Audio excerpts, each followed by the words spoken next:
Hi అండి, అందరికీ నమస్కారం. టీఎస్పీఆర్ఎల్బి నుంచి నేను ఇదివరకు ఒక వీడియో అనేది చేయడం జరిగింది. అది 13 మార్క్స్ క్వశ్చన్స్ పైన ఒక వీడియో అనేది చేయడం జరిగింది. అయితే ఇక్కడ నార్మలైజేషన్ మీద కూడా ఒక కేసు అనేది రావడం జరిగింది. మీరెవరు చెప్పడానికి మీకు ఏం అర్హత ఉందంటే, యాజ్ ఎ జర్నలిస్ట్గా right to information act, RT act media రిపోర్టర్గా నాకు సంబంధించిన కొంతమంది వ్యక్తుల కోసం, నాకు సంబంధించిన అభ్యర్థుల కోసం నేను ఇన్ఫర్మేషన్ అనేది నాకు సంబంధించిన అడ్వకేట్స్ దగ్గర నుంచి తీసుకోవడం జరిగింది. ఏమైనా తప్పులుంటే మనస్ఫూర్తిగా క్షమించగలరని మనస్ఫూర్తిగా కోరుకుంటున్నాను. ఫస్ట్ ఆఫ్ ఆల్, నార్మలైజేషన్ మీద కేసు అనేది వేయడం జరిగింది మహిళా అభ్యర్థులు.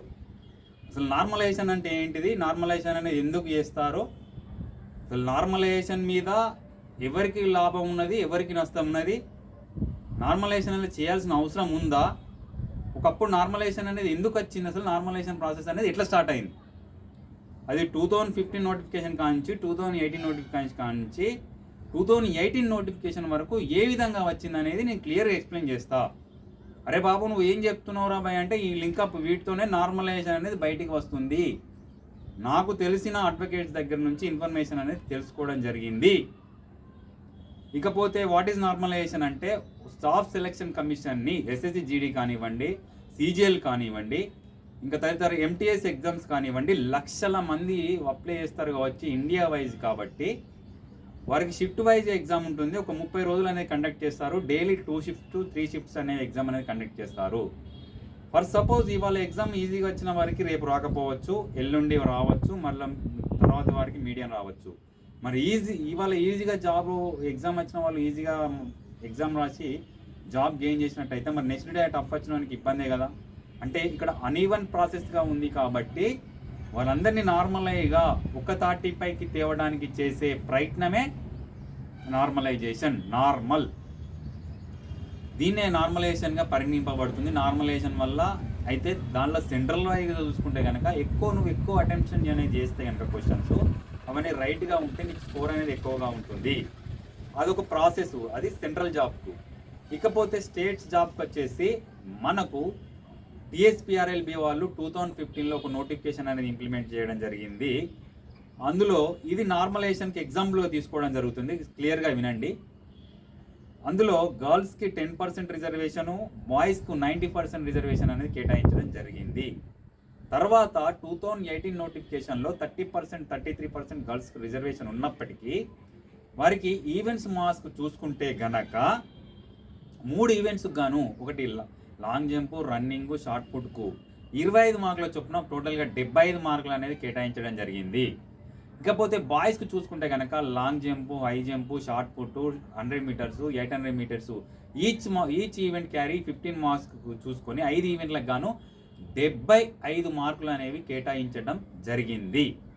అయితే ఇక్కడ మీరు తెలుసుకోవాల్సిన విషయం ఏంటంటే, వీళ్ళు నియర్గా 10 బాయ్స్ అనేవారు 10 ఈచ్ ఈవెంట్కు 10 మార్కులు పొందినా కూడా 5 ఈవెంట్స్ గాను 50 మార్కులు అనేది రావడం జరుగుతుంది. గర్ల్స్ అన్ఈవెన్గా జస్ట్ 3 ఈవెంట్స్ అటెంప్ట్ చేసినా కూడా 20 మార్కులు చొప్పున కూడా వాళ్ళకి కేటాయించినట్టయితే 60 మార్కులు అనేది రావడం జరుగుతుంది.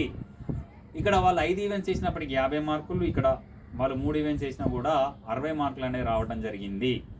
ఇక్కడ కొంచెం ఏదో అన్యాయం జరిగిందనే మాదిరిగానో ఏదో ఆరోపణలో ఏదో రావడం జరిగింది. అయితే 2022 నోటిఫికేషన్ అనేది కంప్లీట్ డిఫరెంట్.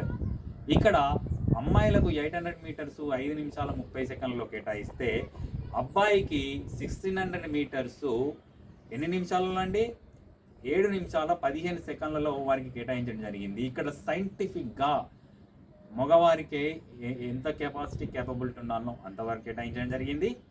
ఆడవారికి ఎంతవరకు కెపాసిటీ, క్యాపబిలిటీ, స్టామినా ఉందో అంతవరకు వారికి టైం అనేది కేటాయించడం జరిగింది. అయితే ఎవరికి స్టామినాకు తగ్గట్టు టైం ఇచ్చినప్పుడు ఇక్కడ నార్మలైజేషన్ ఎందుకు అనేది ఒక ముగ్గురు మహిళా అభ్యర్థులు కేసు అనేది వేయడం జరిగింది. దానిపైన 23/12/2023 రోజున దానికి ఫేవర్గా రావడం జరిగింది. మేడం కూడా జడ్జిమెంట్ అనేది క్లియరెన్స్ అనేది రావడం జరిగింది. అయితే ఇక్కడ మరి మీరేమైనా కేసు వేస్తారా అని అడ్వకేట్స్ వేరే వాళ్ళు బోర్డు తరపున అంటే, వాళ్ళు సింగిల్ బెంచ్ జడ్జిమెంట్కి వెళ్ళే ఆస్కారం ఉందా అంటే, అప్పీల్ చేసుకునే ఆస్కారం ఉండొచ్చు.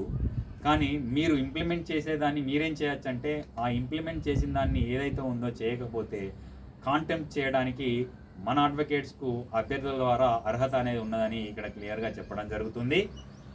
అయితే ఈ కేసు అనేది కొలిక్కి వచ్చిందా అంటే, అయితే ఇక్కడ 13 మార్క్స్ క్వశ్చన్ అనేది ఫస్ట్ కేటగిరీగా దాని మీద ఇష్యూ అనేది ఎక్కువ నడుస్తుంది కాబట్టి దానిని independent body, it means independent body ఓయూకు దాన్ని అప్పచెప్పడం జరిగింది.